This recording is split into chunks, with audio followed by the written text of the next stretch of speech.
আমন্ত্রণ জানাচ্ছি প্রিয় দর্শক মানচিত্রের নিয়মিত আয়োজন কথোপকথনে। শুরুতেই আমরা বিনম্র শ্রদ্ধা জানাচ্ছি, আকণ্ঠ শ্রদ্ধা প্রকাশ করছি প্রয়াত সাবেক প্রধানমন্ত্রী বেগম খালেদা জিয়ার প্রতি। আমরা খুব স্বাভাবিকভাবেই তাকে নিয়েই আলোচনা করব। আমাদের সঙ্গে আলোচনায় যুক্ত রয়েছেন ঢাকা বিশ্ববিদ্যালয়ের শিক্ষক অধ্যাপক ডক্টর আব্দুল্লাহ আল মামুন, এবং একই সঙ্গে তিনি ডেমোক্রেসি ডায়াস বাংলাদেশের চেয়ারম্যানের দায়িত্বে রয়েছেন। ডক্টর আব্দুল্লাহ আল মামুন, আপনাকে স্বাগত জানাচ্ছি আমাদের অনুষ্ঠানে।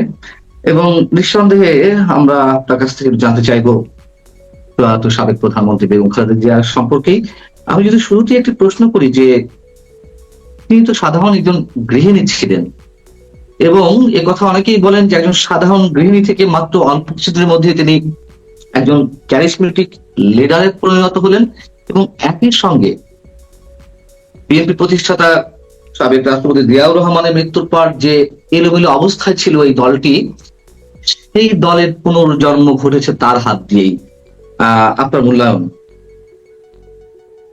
আমি যেমনটি আপনি বলছিলেন যে আমি প্রথমেই এই মহান রাজনৈতিক নেত্রীর প্রতি সম্মান জানাচ্ছি, তার রুহের মাগফিরাত কামনা করছি, এবং একই সাথে যেন আল্লাহ তাকে বেহেশত নসিব করেন সেটিও প্রার্থনা করছি, এবং তার পরিবার, বিশেষ করে তার ছেলে, যিনি এখন আমরা সম্ভাব্য দেশ পরিচালনার দায়িত্বে আসবেন বলে আশা করছি, আল্লাহ যেন তাকে এই শোককে শক্তিতে পরিণত করে বাংলাদেশকে সামনের দিকে এগিয়ে দেওয়ার তৌফিক দান করেন।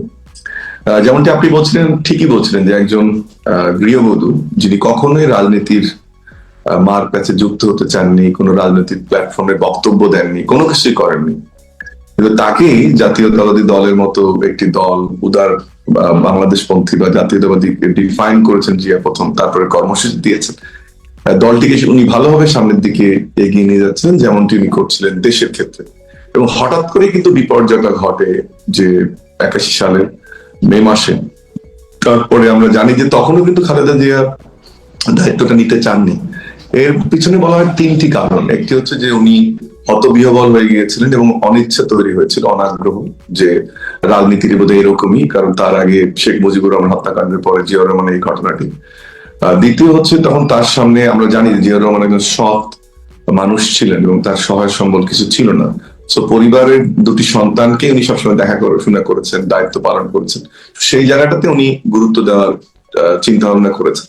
আর তৃতীয়টি আরেকটি বলা হয় যে ওনার রাজনৈতিক অভিজ্ঞতা না থাকার কারণে ওনার মধ্যে একটা দ্বিধাদ্বন্দ্ব কাজ করছিল যে এরকম একটা দলকে উনি নেতৃত্ব দিতে পারবেন কিনা। এবং আপনি জানেন যে পরে 1982 সালের 2রা জানুয়ারি উনি প্রথম সদস্য পদ নেন। এবং তারও একটি ঘটনা আসলে বলতে হয় যে বিএনপির, আমরা এটা যেমন মহিউদ্দিন সাহেবের বই এসছে, এটা মৌদামের বই এসছে, আবার সাংবাদিক মাহফুজুল্লাহর বইও এসছে যে ওনাকে কয়েকজন নেতা আসলে ইনসিস্ট করছিলেন দলের দায়িত্ব নেওয়ার জন্য। এবং এটার আরেকটা প্রেক্ষাপট ছিল যে তখন সাত্তার সাহেবের যে স্বাস্থ্যগত অবস্থা এবং দলে অবস্থান এবং বিভক্তি জায়গাটা আরো স্পষ্ট হচ্ছিল এই স্বল্প সময়ের মধ্যে, যে কারণে আসলে কোনো গত্যন্তর ছিল না ওনাকে দায়িত্ব